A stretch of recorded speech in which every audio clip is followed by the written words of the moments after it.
welcome to the Great Detectives of Old Time Radio. From Boise, Idaho, this is your host, Adam Graham. If you have a comment, send it to me, box13@greatdetectives.net. Follow us on Twitter at Radio Detectives and become one of our friends on Facebook, facebook.com/Radio Detectives. A reminder, when you're making your travel plans, check out JohnnyDollarAir.com first. JohnnyDollarAir.com is a Priceline affiliate, so you get all the benefits of going through Priceline.com, such as being able to name your own price on hotels, rental cars, airline tickets, and even more, or choosing from great published fares. So remember, when making your travel plans, check JohnnyDollarAir.com first. Well, now it's time for today's episode of Yours Truly, Johnny Dollar. Original air date, November the 8th, 1959, and this one is the Larson Arson matter. Johnny Dollar. John, this is Harry Branson at Philadelphia Mutual Liability and Casualty Insurance Company. Well, it's about time, Harry. How come I haven't heard from you lately? Fortunately, we've had no problems recently. That is, nothing requiring investigation. Until now, huh? Oh, well, yes. So what's the trouble? Arson, mayhem, murder? John, it may be all of them, unless you're able to put a stop to what's going on. Sounds interesting. Who's involved in all this? And don't tell me you've been selling insurance to some gangster. Well, as a matter of fact, he is. What? An ex-gangster. At least he was known to have been mixed up with gangsters for several years. Who? Bertie Larson. Larson, huh? Well, at least the name sounds appropriate. So tell me what he's... Wait a minute. Yes, John? Isn't Bertie Larson the punk they've had before that Special Investigating Committee? Yes. The Committee on Narcotics and Gambling, the one that has the hearings on television now and then? That's the one. Well, then, Harry, if you want my advice, you'll cancel his policy, pay him off with interest, and forget him. I'm afraid that's impossible. What's more, since those hearings began, we've increased the face value of some of his policies. You have what? Yes. But now, in view of the threats he's been receiving, threats on his life, his home, his family, well, John... Baby, you're in trouble. John, do you think you can help us? And get my head blown off by some gunsel? Harry, this kind of stuff I shouldn't touch with a 10-foot pole. But don't you see... In spite of the big fee your company will have to pay me, in addition to my expense John, account. just a minute. At least it'll guarantee me a decent funeral. A funeral? But if that's the way you want it, as long as you're willing to pay through the nose for my services. But, John, I didn't say... John, that is... listen to me, John. Okay, keep your shirt on, Harry. I'll run on down there and see you.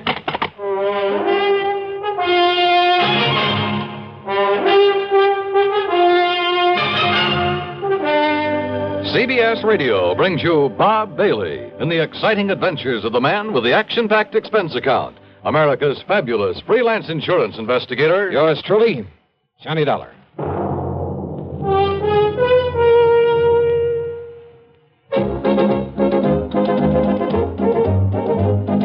Winston tastes good like a cigarette should. Winston tastes good like a cigarette should. Winston gives you real flavor, full, rich tobacco flavor. Winston's easy drawing too. The flavor comes right through to you. Winston tastes good like a cigarette should. A modern filter? Sure, Winston has it. But that's only the beginning of a Winston. Up front, up where it really counts, Winston packs exclusive filter blend. Light, flavorful tobaccos, specially selected and specially processed for filter smoking. Filter blend. That's why it's fun to smoke Winston, America's best-selling filter cigarette. Winston tastes good like a cigarette should. And now, Act One of yours truly, Johnny Dollar.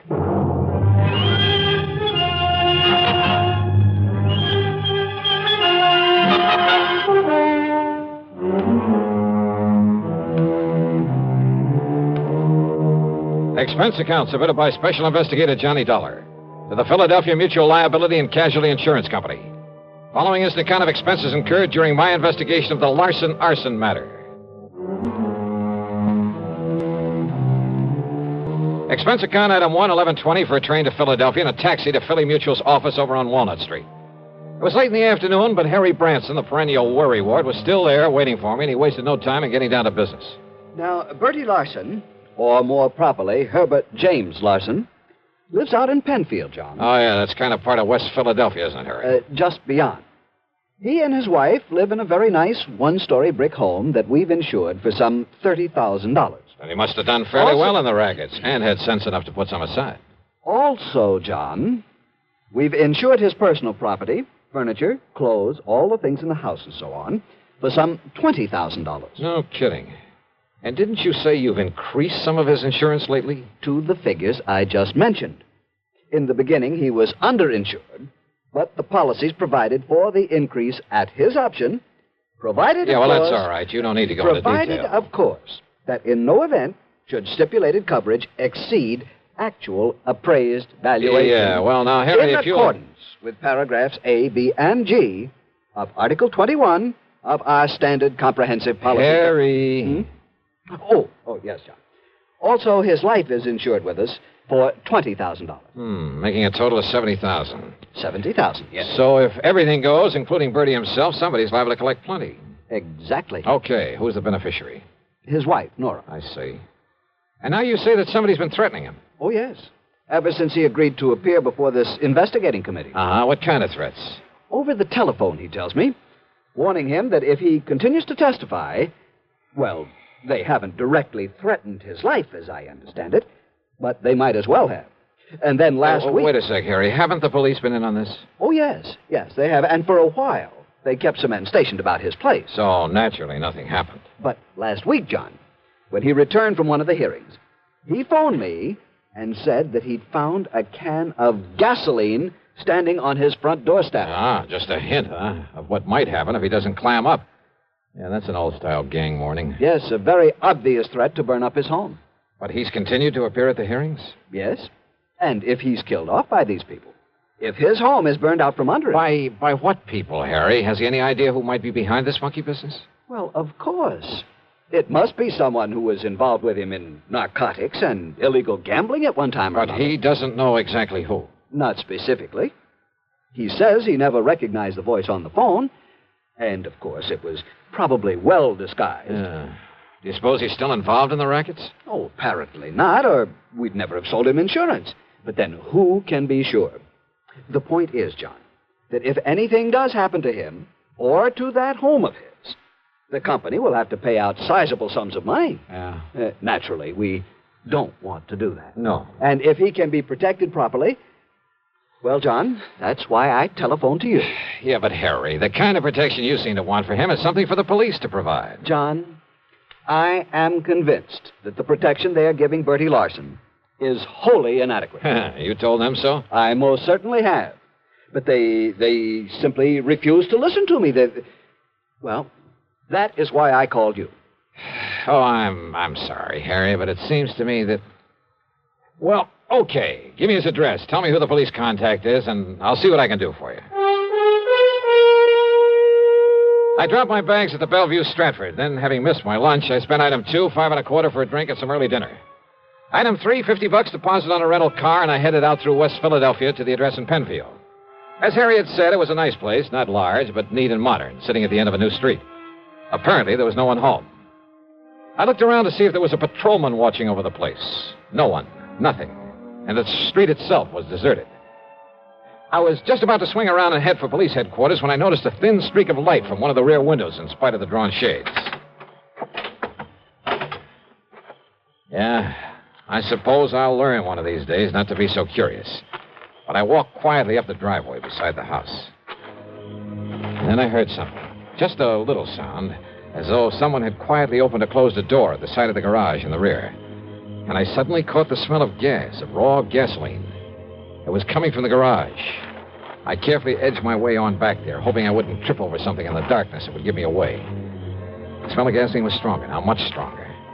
My next step was into a puddle in front of the garage door. I remember bending over to sniff at it, and it was gasoline, all right.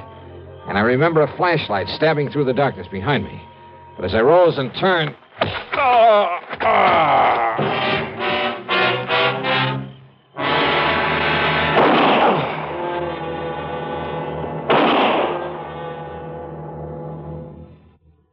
Act 2 of yours truly, Johnny Dollar, in a moment.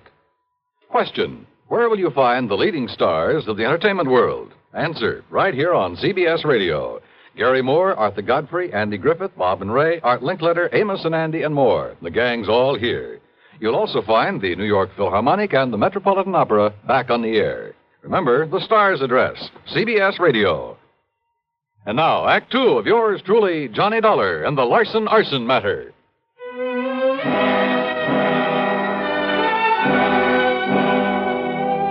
I came to in a hospital room, and I had company. One of them was in a blue uniform with brass buttons with the stripes of a sergeant on his sleeves. So you decided to come back to the land of the living, huh? The other was a man of about 40, big, beefy. And in spite of his rather flashy clothes, he looked as though he hadn't shaved his fat, truculent face for a couple of days. Oh, well, I'm sure glad he's okay, Sergeant. Only, how was I to know he wasn't somebody come to carry out them threats against me? You know, you're lucky you didn't aim those shots at him, Bertie. Me actually trying to kill somebody, Sergeant? Like I told you, I know the noise would bring on the nearest flatfoot. Bertie, huh? Yeah. Gee, Mr. Dollar. Now, you just take it easy, Dollar. Bertie nearly broke your head when he found you prowling around his home a while ago. Oh, brother, you're telling me. But I didn't know, Dollar. I didn't know who you was till me and a cop went through your pockets and seen your identification. Okay, now look. When I come home and seen you sneaking around and had gasoline all over my garage like somebody was going to put a torch to it. Okay, Bertie. So you can't blame me for slugging me. Yeah, now, But Bertie. I'm sure sorry I did it, Dollar. Dollar, the hospital bill's on me, so live it up, huh? Oh, yeah, sure. Okay, now, Bertie. Dollar's going to be all right, so you go along, huh? I'll check with you later. Oh, yeah, sure. Okay. Oh, I'm going up in the country to make sure my wife's all right. Up in the country? Yeah, up in the Catskills with a couple of relatives, Mac and Josie. Oh, you don't think I'd leave her stay around here with those people on the phone saying they're going to burn me out if I don't stop yapping at that committee? And you don't know who it is making the threats, huh? I sure wished I did. Okay, run along now, Bertie. No, wait, please. Well, what is it, Dollar? Well, I'd like to talk to Bertie some more. Well, sure. No, not until the medics say you're all right and let you out of here. And besides, I want to talk to you myself. Now, go along, Bertie. Yeah, sure. All right, now look, Sergeant. Just stay flat on the bed, Dollar. And now you're lucky Bertie didn't kill you. And I can't say I would have blamed him. Why didn't you come to me before trying to contact him?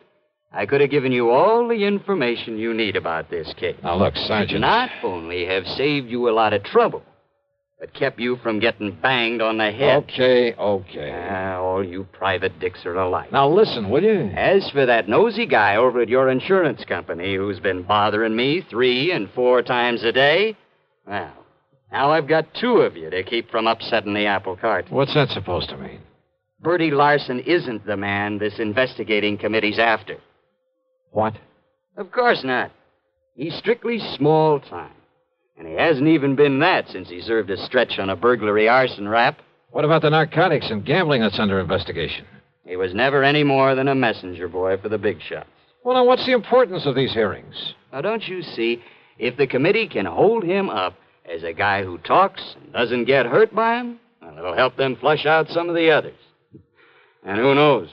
Maybe some of his information might have a little value, and he'd be glad to give it. Yeah? Why?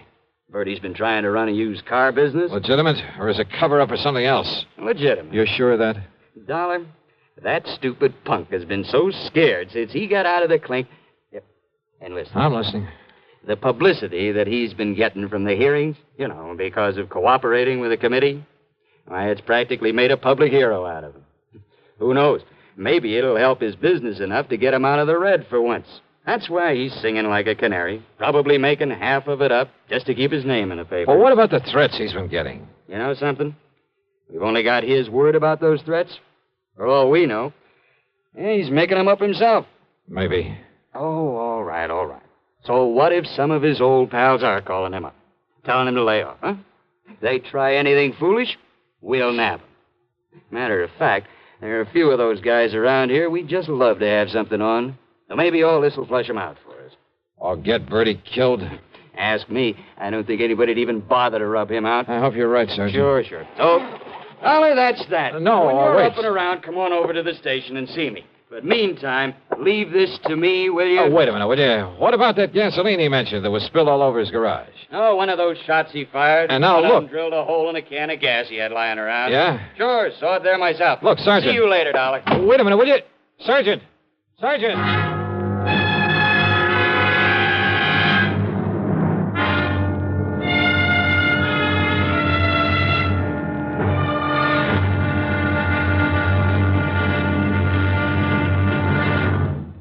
Act 3 of yours truly, Johnny Dollar, in a moment. Here's Hollywood star Mona Freeman. Who feels like acting with a miserable cold? I relieve cold distress the fast way with 4-way cold tablets. Yes, tests of all the leading cold tablets proved 4-way fastest acting. Amazing 4-way starts in minutes to relieve muscular pains and headache, reduce fever, calm upset stomach, also overcomes irregularity. When a cold strikes, do what I do. Take 4-way cold tablets. It's the fast way to relieve nasty cold distress and feel better quickly. 4-way, only 29 cents. Now, here's a word about another fine product of Grove Laboratories. Had dandruff for years? Now get rid of it in 3 minutes with Fitch Dandruff Remover Shampoo. 3 minutes with Fitch regularly is guaranteed to keep unsightly dandruff away forever. Apply Fitch before wetting hair, rub in 1 minute. Add water, lather 1 minute. Then rinse 1 minute. Every trace of dandruff goes down the drain. 3 minutes with Fitch, embarrassing dandruff's gone. Fitch can also leave hair up to 35% brighter. Get Fitch Dandruff Remover Shampoo today. And now, Act 3 of yours truly, Johnny Dollar.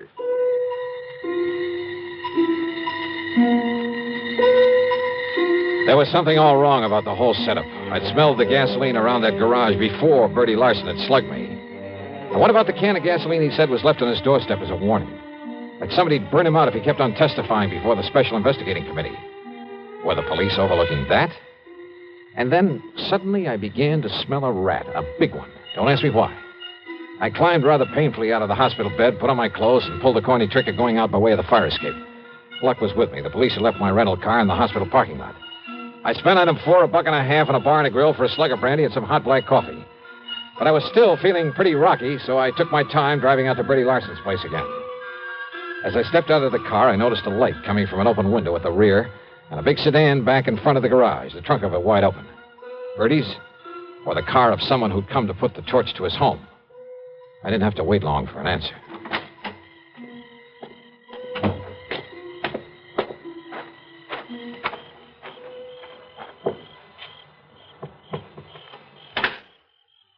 Bertie. Huh? Going up in the country, huh, to see your wife? Oh, Dollar. Yeah, that's right. Oh, say, listen, Dollar.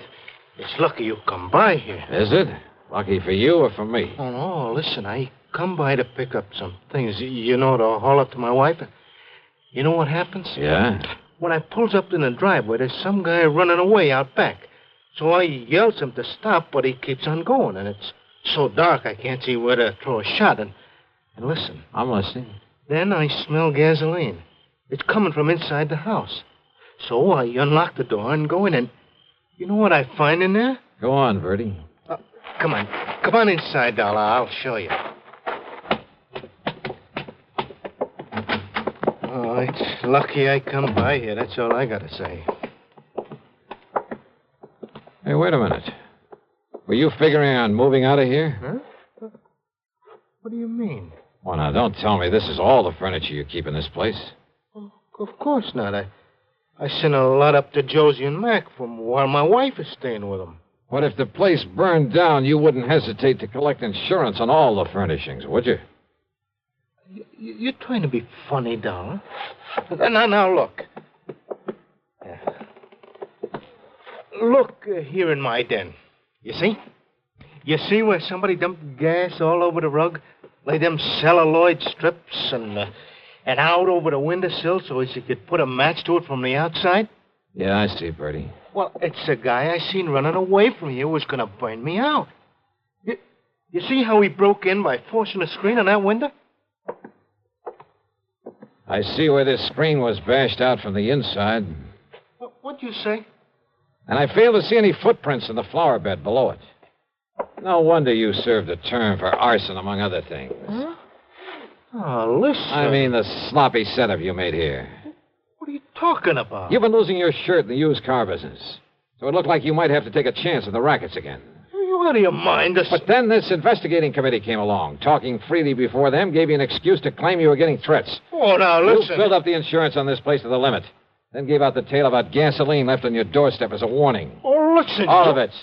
So that when your house went up in flames, everybody would think it was set by the mythical person who was supposed to be making the threats. You're crazy. Meantime, of course, you've carefully emptied the place of anything valuable.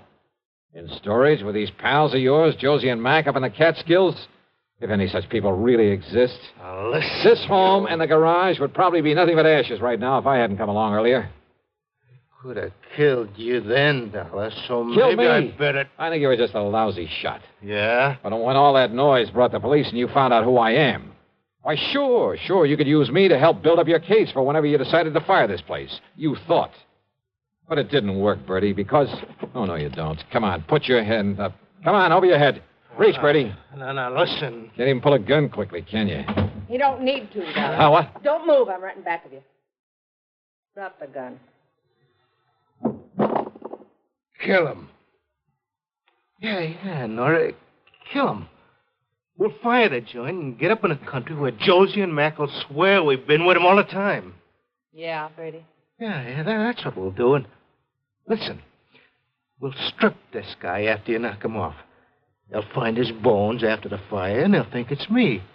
That's another $20,000 of insurance to collect. No, Bertie. What? I'm leaving both of you here. You gone crazy? After this nice setup, I'd be crazy if I didn't take all I could get out of it. You ready, Bertie? Oh, Nora, listen! All right, Dollar, now it's you. Drop it, Nora. Where'd you come from, you dirty...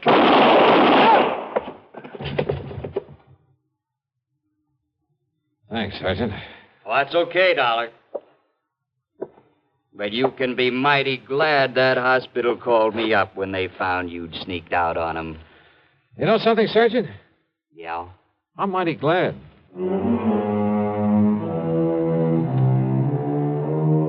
Expense account total, including my hospital bill, my room at the Bellevue, and a couple of meals, plus, of course, the trip back to Hartford, $79.75. Remarks? Why bother? From here on in, it's up to the company and the police to straighten things out. Yours truly, Johnny Dollar.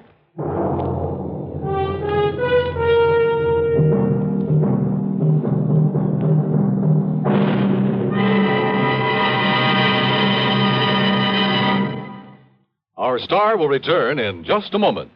Constipation can be a problem for anyone, even doctors.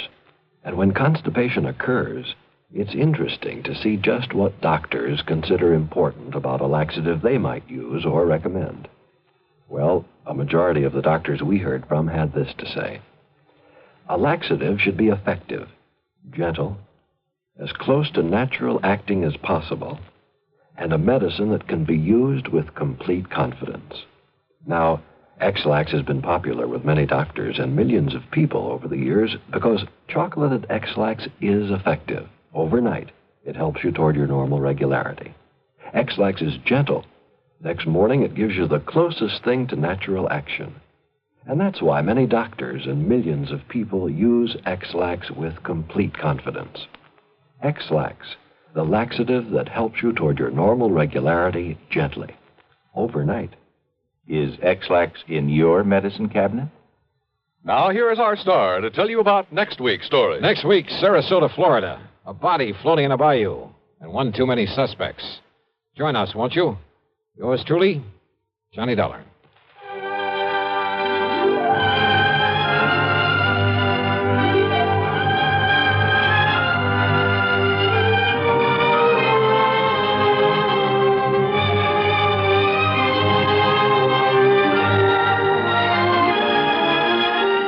Yours truly, Johnny Dollar, starring Bob Bailey, originates in Hollywood and is written, produced, and directed by Jack Johnstone. Heard in our cast were Virginia Gregg, Harry Bartell, Don Diamond, and Bert Holland. Be sure to join us next week, same time and station, for another exciting story of yours truly, Johnny Dollar.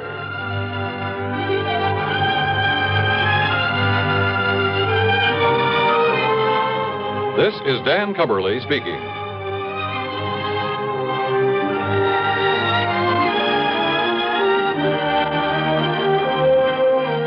Take the Last Trip, a bizarre way to end a romantic triangle, on Suspense, next on the CBS Radio Network. Hello. My name's Henry J. Mitchell. Mrs. Mitchell and I are standing here on the second deck of this ocean liner, waiting to start our trip around the world. You know, now that the day is finally here, we can hardly wait to get going. Naturally, we started saving toward this day some time ago by investing regularly in United States savings bonds. We felt that by saving with Series E bonds, we were making the wisest, safest investment possible. What's more, our dollars were also helping our country. You see, the money that goes into U.S. savings bonds helps to keep America strong. We all know that peace costs money. Money to help keep the peace through industrial and military strength, and money to make it lasting through science and education. We're mighty proud to do our share in securing the future of our country. Are you doing your part? Start today. Invest regularly in United States savings bonds. WROW, Radio 59. This is Andrea J. Graham, author of the Web Surfer series. Oh, and a Madam's Wife. You're listening to the Great Detectives of Old Time Radio.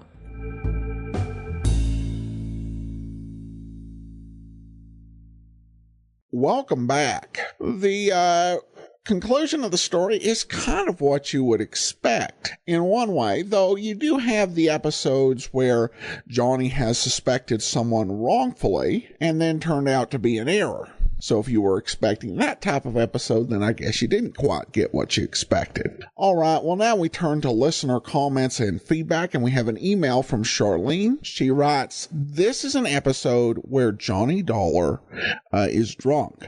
Bob Bailey struggled with alcoholism for most of his life, and it is clear that he was losing the battle on this night.